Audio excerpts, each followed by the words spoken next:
Welcome back to Hardball. As the Occupy Wall Street protests continue into the fourth week now, the crowds are continuing to grow around the country as protesters express their anger at the bleak economic situation many Americans are facing.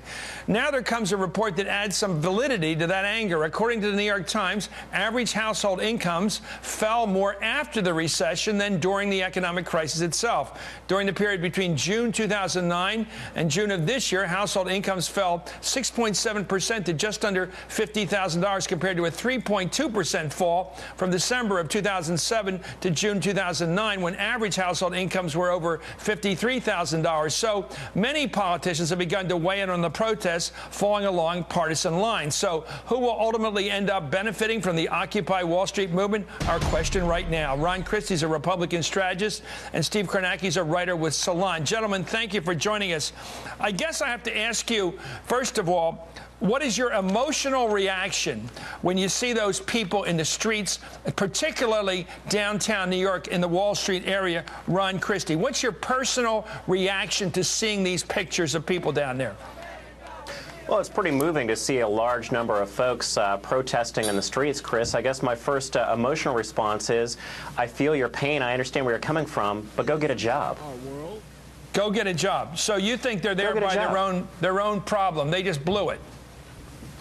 I think when you find a lot of people who are coming to New York City, college students who are out having sex on the lawn, people who admit that they're there just to be part of a good time, people who are taking drugs, people who are breaking the law, yeah, I think they need to go get a job. I think that there are people who are legitimately in New York and in cities across the United States who don't have a job, who don't have a prospect of hope, but I think there are a number of people who are going there to be disruptive, and I think that's wrong. Well, you just hit all the erogenous zones of right-wing outrage there. I didn't know all that was going on. Let me go to Steve Kornacki. You've just filled me in. Steve, is all that true? That descriptive account of what's going on, outdoor sex, drugs, whatever, people out on the land, people should be looking for a job that could easily have one. Is that picture accurate from your perspective? I'll tell you something. I live a few blocks away from there, and if that's true, maybe I'm spending my Saturday nights in the wrong place because that's news to me.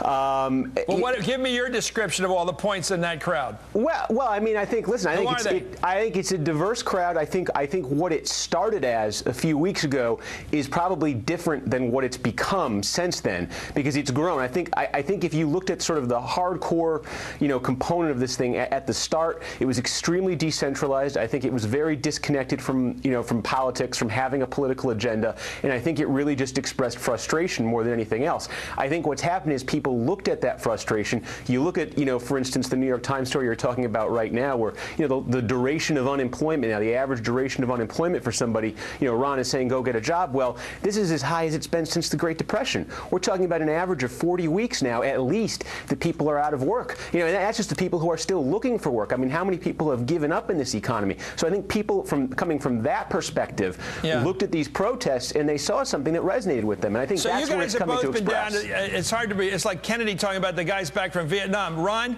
and Steve, you both went down and saw the same crowds with these. You have different reactions. You first, Ron. You smelled the crowd. You saw them. You know what you're talking about visually, right? Yes, I do. And it's just a disgrace. I think people have the obligation, if they're upset with the government, they have a lawful petition right to say, hey, this isn't right. But they don't have a right to urinate on the lawn. They don't have a right to push police officers over. They're mad at Wall Street. They're not mad at Wall Street. Well, their anger is misplaced. The business people. Well, their anger is misplaced. If they actually really want to be angry at somebody, I would suggest they're elected officials in Washington, D.C. who can't get it done. I'd be angry at this administration. Okay, let's take a look at our candidate. Received a lot of money from Wall Street. Yeah. That resonates with what our candidate, the leader of the House, said. Here he is, the Republican leader of the House, last Friday, not too long ago, 2 days ago, talking about the protesters. I, for one, am increasingly concerned about the growing mobs occupying Wall Street and the other cities across the country.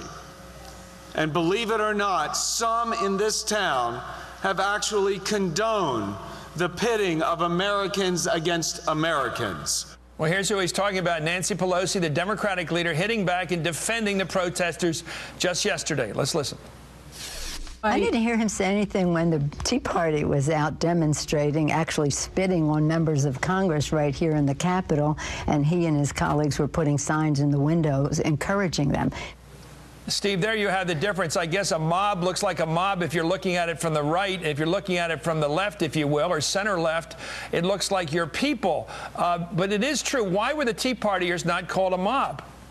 Well, I remember that there was, some talk. You remember those town hall meetings in the summer of 2009? A lot of them got really unruly, got out of control. I think there's a certain truth to the idea that when there's a movement that's clearly identified with one side of the political spectrum, the other side will try to emphasize sort of the most extreme elements of it in order to rile up its own base, in response. But I mean, I think what's interesting when you talk about comparisons between the Tea Party and what you're seeing on Wall Street right now, I think the connection between what was going on and what is going on with the Tea Party in partisan politics was very clear. You look at the average Tea Party member, they voted for John McCain in 2008. Like 95% of them did. Fundamentally, when you strip it everything else away, the Tea Party movement was really just and is just an anti-Obama movement.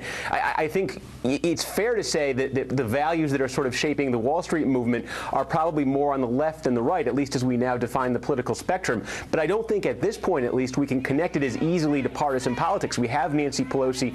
We have other Democrats saying very constructive, positive things about it right now. But of course, a lot of the Democrats who are doing that, have been some of Wall Street's best friends through the years. So it's yet to be seen if you can connect the movement on Wall Street to politics quite the way the Tea Party movement has been. Ron, there's a really historic precedent for this. I mean, going back to the beginning of our republic, people from the West have mistrusted the big New York bankers. I mean, there's Andy Jackson stuff. This isn't un-American, is it? What do you think? How do you put it in our history? The stuff in New York right now. I don't think it's un-American. I think, frankly, our history, this looks a lot to me like 1968. A lot of people coming out against the Vietnam War, a lot of people protesting. The difference here, though, when you look at Eric Cantor's use of the word mob, Chris, I looked it up on Webster's before I came on tonight. A mob, according to Webster's, is a large and disorderly crowd.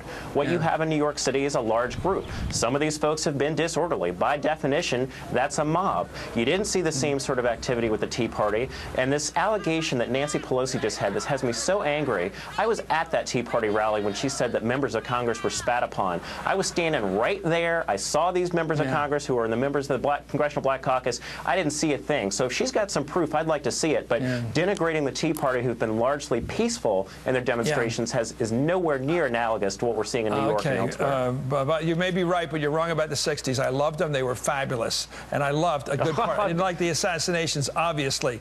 But the other part of the 68 experience was incredible. Anyway, thank you, Ron Christie. Thank you, Steve Kornacki, for joining us in this great debate, which is growing.